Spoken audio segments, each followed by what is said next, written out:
about a little Tebow in the news with us? Shannon, is there any comparison between what the Broncos did for Tebow and what the Ravens are doing with Lamar? No. They don't. They haven't done anything more than what any other team. See, this notion is that if you're a running quarterback, they tailor the offense to your skill set. Well, hell, you don't think Aaron Rodgers' offense is tailored to what he does really well? And Tom Brady and Drew Brees? Of course. That's all conventional. That's the way it's always been done. But the notion that, this offense, they did. Sean Payton, did he call plays the exact same way for Teddy Bridgewater as he did Drew Brees, or he tailored the offense to what Teddy Bridgewater does really well? Of course. Skip, look, this notion that he's the only guy that's ever had a system that was custom built for him is really disingenuous. First of all, Tebow rode a great defense, a great field goal kicker to an 8-8 record.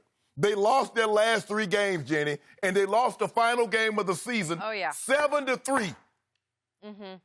Matt Prater had to kick 60-yard field goals. You had to get a situation where the guy from Chicago runs out of bounds, stop the clock.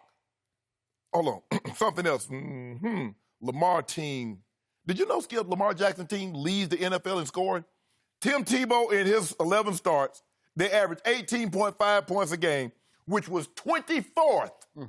Lamar Jackson team is averaging 33.3, which is number 1. So other than them both winning the Heisman Trophy, both having good legs, I don't really see the similarities. Tim Tebow was never, ever as dynamic of a runner or a passer in the NFL as this kid. It's not even comparable. So if you want to say, well, they both won the Heisman, sure, in their junior season. Well, Tim won his in his sophomore season, excuse me. But Skip, stop.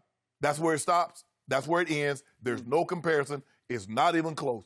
And the reason why the Broncos moved on, they realized that, you know what? The likelihood of our defense holding teams to 10 points. And when they went on that 5-game winning streak, Skip, they were winning games 17-13, 10-7, 13-10. You can't play like that. Oh. So. Really? No. Those didn't count? Skip. They said, you didn't score enough, you lose. Do you believe? Right?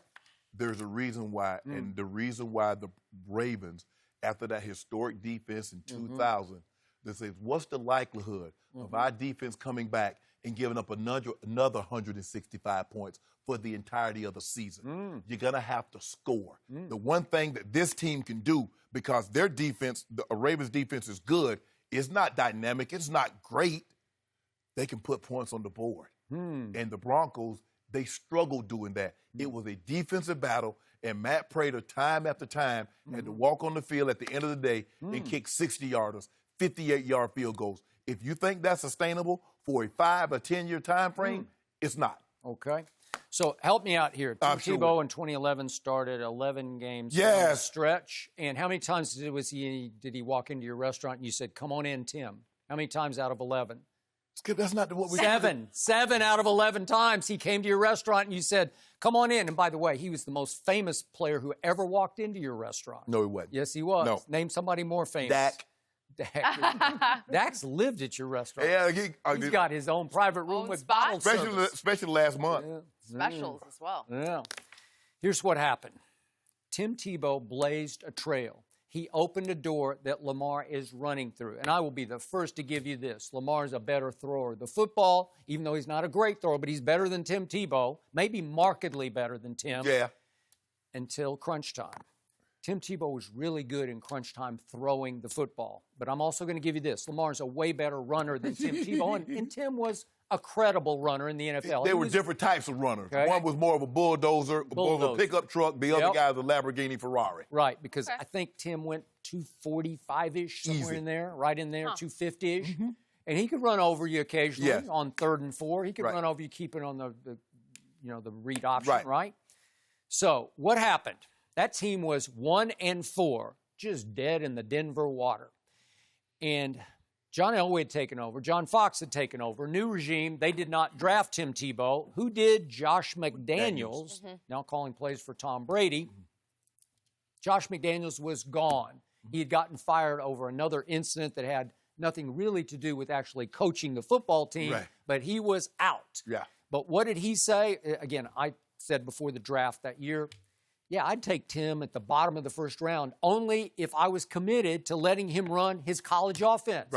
Well, who's going to do that? Probably nobody. But I said I would. I'd take that shot because he will win football games as a starting quarterback if you let him do what Urban Meyer let him do at Florida. Got it. Josh McDaniels took him 25th, bottom of the first round. And I don't know what Josh's plan was for Tim because we never got to really see it, right? He was gone in Tim's rookie year at mid-year, right? Yep. Yeah, after they came back from London. You know, he got that his was it.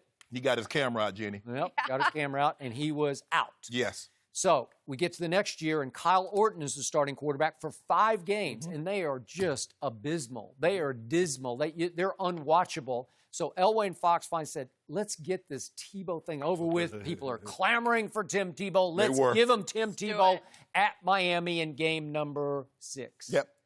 And you know the rest of the story. It's NFL history because I'm not sure any quarterback's ever gone on a more unlikely run than Tebow went on for the rest of the year. They won in overtime, thanks to Mac Prater at Miami, but he set up that field goal with a couple of big completions. And Eric Mangini, who's also on the show, he contributes here, but he's on our show on ESPN, repeatedly said in 2011, the weird thing about Tim Tebow is he gets deadly accurate in the last 5 minutes of games. It's like he's going to will the football where it's supposed to go. There's a lot of that in his intangible makeup, right? Yeah. So what did we see? We saw him lead the NFL in QBR over the last 5 minutes of all those 11 games leading to the playoff game at home against Pittsburgh. And what happened in that game? He threw for 316 in that game, and they rushed for a bunch of yards because guess what he had turned them into?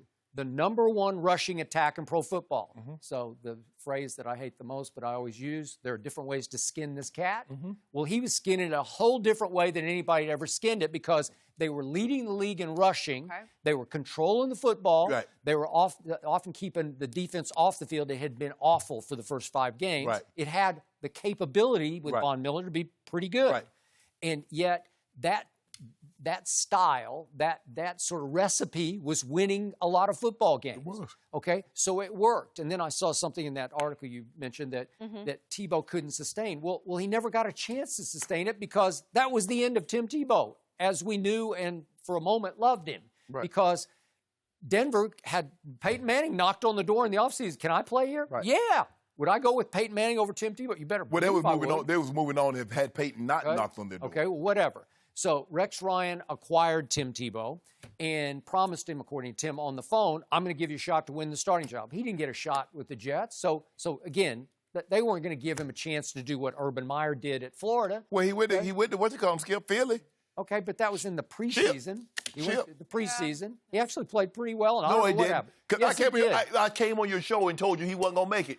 Okay. Well, he was playing pretty well. No, he was not. Pull that tape. Okay. And then Belichick just liked the kid, so we brought him to camp for Hold a on. minute. You mean to tell me the guy that drafted Did anybody give Tim Tebow a shot? Anybody give him that kind of shot? Did anybody say, I'm going to go into game 1 next year doing this with Tim Tebow? I'm going to let him run the read option, the zone read the whole year. Well, Skip. Did anybody do that? No. Nobody did. Because they was like, unless you got the 85 Bears, the 2000 Ravens, or the 02 Bucks, to have an outstanding defense that's going to keep the game. Because what happens if the score is 35-0 the last 5 minutes of the game? He's moot. It doesn't matter. They didn't get behind 35. That was my point. The defense had to keep the game close. Well, they had a decent defense. It hadn't played very well. Because you know what happens when you have a Tim Tebow? He lifts the whole squad. Everybody starts playing at a higher level because he's fun to be around and it's contagious energy. Well, you Skip, you do know after he won that 18-15 game in overtime in Miami, he came right home and got beat 45-14 by Detroit. And there were some games which they got blown out. Remember they went to Buffalo? Last 3 games, they got blown out. Okay. And then they lost at home 7-3. When do you see a game 7-3? Yeah, but there's a whole bunch of games.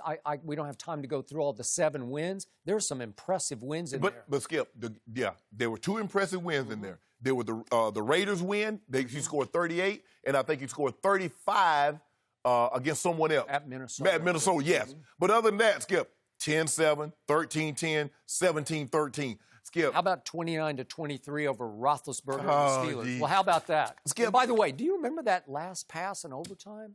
I haven't seen that in a long time. No, Skip, Did we don't do see it. it? Oh, my Just to remind everybody, look my at this. He can't throw, but that was a good pass. Damaris is loose. He's loose. So how much of this is Tim and how much is this is DT? I was going to This say. was the greatest moment of my game-watching life. Right there. That was it. Of I your fell life? on the floor. Of my life. Yes. Of my life. I fell on the floor, and I couldn't believe it had just happened. Why are you I playing rolled zero? over and over like Why I was are you on playing fire. zero? Why are you playing on zero in this fire. situation? Well, Not don't try to nitpick. It just happened. You know what? You know why? Because they didn't think he could throw. Well, boom. Gotcha. There you go. Yep.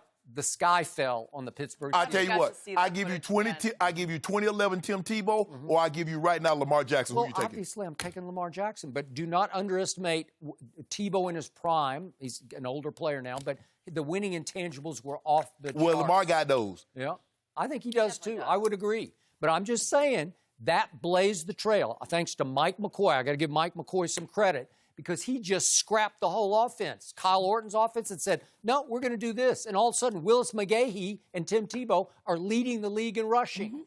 That'll work. Yeah. That's another way to Yeah. score. But what happens if you don't lead the league in rushing? Okay, And you well, got to throw the ball. Okay, but you did lead the league in rushing. Yeah. Okay, so what? But the Ravens not leading the league in rushing. Okay, He's throwing the but ball. at least the blueprint got laid down right before the league's eyes. Wait a second, they did that. Skip. They won a playoff Lamar game. Jackson is fourth in the NFL through 4 quarters, not leading the NFL the last 5 minutes of the game. I got it. I didn't say Tim Tebow's better than Lamar, but at least somebody said, watch this. This had never been done before in this league. Not like this. Okay. That was all read option. It was all college offense. Thank you for watching. You can subscribe here to get the latest from the show, and be sure to check out more of the best clips from Undisputed, or go watch a few other segments from our other shows on FS1.